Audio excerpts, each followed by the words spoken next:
गुरु रूपी साध संगत के चरणों में प्रणाम।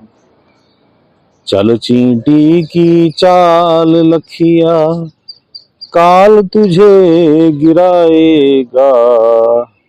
चींटी की चाल, परमात्मा के मार्ग में चलने वाली चाल जो प्रथम है उसे चींटी की चाल कहते हैं। चींटी की चाल इसलिए कहते हैं कि जीव उसमें बहुत स्लो बार बार पतन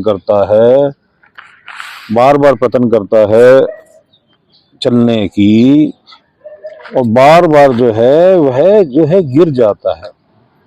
और कौन गिराता है उसे? काल गिराता है, मन को भटकाता है, बार बार ध्यान को हटाता है।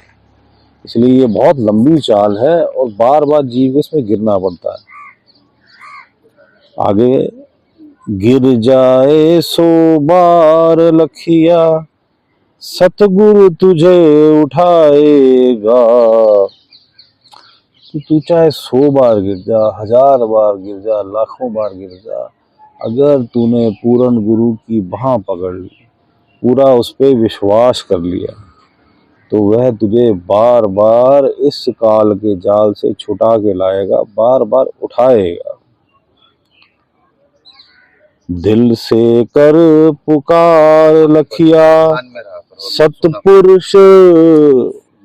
सतपुरुष पल भर में आएगा। दिल से तू जो है पूर्ण गुरु की पुकार कर, परमात्मा को पुकार कर, दिल से पुकार करेगा तो पल भर में। कौन सतपुरुष? कौन हुआ? सतपुरुष कहते हैं परमात्मा को। सच्चखंड जो है परमात्मा का रूप सतपुरुष, सतलोक परमात्मा का रूप सतपुरुष। और अगर तू पूर्ण शिद्दत से दिल से पुकार करेगा तो पल भर में तुझे परमात्मा के दर्शन होंगे, तुझे पल भर में अल्लाह के दर्शन होंगे। तो पुकार तो कर। ये जीवन अनमोल लखिया, ये जीवन जो है अनमोल है। कर बंदगी साहिब की, जीवन मरण बंधन छुट जाएगा। ये जीवन जो है अनमोल है। तू परमात्मा की भक्ति कर, परमात्मा की बंदगी कर, सच्चा प्रेम कर उस अकाल पुरख से, उस परमात्मा से जो सारे संसार का मालिक है, जिसका ना कोई रूप है, ना रंग है, ना वेश है, जो कण कण में समाया हुआ है, जो सारी सृष्टि का करता है, जिसके अलावा दूसरा नहीं है। एक ही है वो, एक ही करने वाला, सब कुछ वो ही है। तू उसकी आराधना कर, उसकी बंदगी कर, और उसकी बंदगी करेगा और संसार से अगर तू ध्यान हटा लेगा और उसकी बंदगी में लग जाएगा तो जीवन मरण के बंधन में, जीवन मरण का जो चक्र है, ये क्या है? हमारा जीवन मरण रूपी चक्र है, जिसमें हम फंसे हुए हैं। और फंसाया किसने हुआ है? काल ने फंसाया हुआ है। काल ने जो फंसाया हुआ है उस चक्र से जो है तुझे जो है मालिक ही छुड़ा सकता है। किसके माध्यम से? पूर्ण गुरु के माध्यम से। और पूर्ण गुरु क्या है? गुरु परमेश्वर एको जान। तो जीव है क्या? जीव आत्मा है जो परमात्मा का पार्ट है, और वह पार्ट इस संसार में एक्सपीरियंस लेने आया है। और इस संसार में उस आत्मा के ऊपर मन का आवरण डला हुआ है और माया भी है, तो साथ में प्रकृति, गुण और तत्व भी जुड़े हैं। तो इस बंधन में आत्मा फंसी हुई, इस काल के खेल में आत्मा फंसी हुई है, और उसे वापस अपने ही घर पे जाना है। अपना घर क्या हुआ? निज धाम। यह सतपुरुष का घर, अनामी पुरुष का घर, अनामी लोग, मालिक के पास जाना है और किसी और के घर नहीं, अपने घर वापस जाना है। और उस घर में जो जाने से हमें कौन रोकता? काल, जिसका इस संसार में तो लोकी में राज है। तो भाई उस काल का क्या कहना है? काल कहता है कि कोई भी एक आत्मा ना छूट के मुझसे जाए, मेरे राज में से एक भी आत्मा कम ना हो जाए। इसलिए वह मन रूप में हमारे अंदर बैठा है, और बार बार हम जब परमात्मा की तरफ जाने का प्रयत्न करते हैं तो वो हमें ध्यान को हमारे हटाता है, हमें भटकाता है।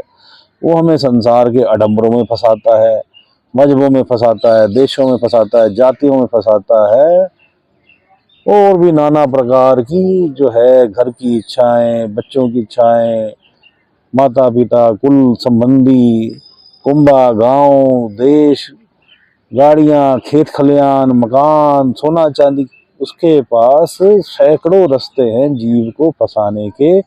कैसे फंसाता है? उसका ध्यान जो है उनमें लिप्त कर देता है। मन जो है वो परमात्मा से हटके संसार की उन चीजों में लग जाता है।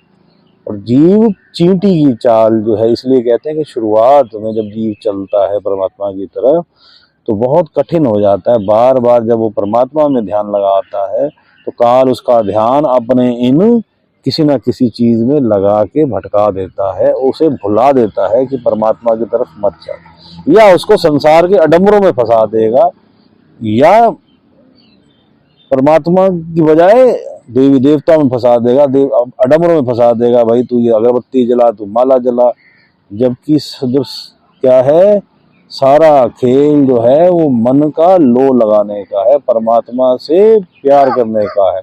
गोविंद भाव भगत का भूखा, उसे तेरी अगरबत्ती, फूल माला या तू चढ़ा रहा है सामान, उससे कोई फर्क नहीं पड़ता। या तू जितने मर्जी वेशभूषा पहने किसी और मजहब की, या चिन्ह पहन ले, या मालाएं पहन ले, या मुंदरियां पहन ले, या स्नान कर ले, उसे कोई फर्क नहीं पड़ता। वो तो कहता मुझसे प्रेम कर भाई, प्रेम कर। तू चाहे किसी मजहब में है या किसी मजहब में नहीं है, तू बस मालिक से प्रेम कर।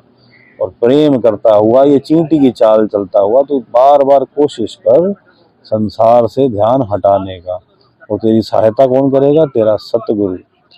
परमात्मा को जिस गुरु ने प्राप्त कर लिया, अगर तूने उसे धारण कर लिया, चाहे वो कोई भी संत है, उसे कोई फर्क नहीं पड़ता वो किस देश का है, किस मजहब का है, किस जाति में हुआ, लेकिन वो पूर्ण हो। पूर्ण संत कामिल मुर्शिद, जिसने परमात्मा को पा लिया। तूने कोई मजहब जातियां नहीं बदलनी, तूने केवल परमात्मा को पाना है। मानस की जात सभे एको पहचान वो। पुराण देव जी कहते हैं कि मनुष्य की एक ही जाति है भाई, वो परमात्मा ही है। बाकी तो ये सब नकली जातियां हैं, यहाँ बनती रहती हैं। आज मेरी ये जाति, कल कोई और हो जाएगी, परसों जब मैं जन्म लूंगा फिर कोई और हो जाएगी, फिर जन्म लूंगा कोई और हो जाएगी। ये तो बदलते रहेंगे, ये देश भी बदलते रहेंगे, ये मजहब भी बदलते रहेंगे, जातियां भी बदलती रहेंगी। तो भैया तेरी तो एक ही जात है, प्रेम कर परमात्मा से, तू लो लगा परमात्मा से। अब हम मेडिटेशन में बैठते हैं। थर्ड आई सेंटर, तीसरा तिल, दोनों आंखों के बीच में, सेंटर में पीछे करके ध्यान परमात्मा में, सामने की तरफ। और ध्यान हटाना कहाँ से? संसार से हटाना है, संसार की इच्छाओं से हटाना है, संसार की कामनाओं से हटाना है, संसार की हर चीज से हटाना है और परमात्मा में लगाना है। और अगर पूर्ण गुरु अब प्राप्त हो गया है तो उस पे ध्यान, और पूर्ण गुरु द्वारा अगर पंचनाम सतनाम मिल गया है, विदेही नाम, तो उसका सिमरन। मालिक सबका भला करे, मालिक सबका भला करे।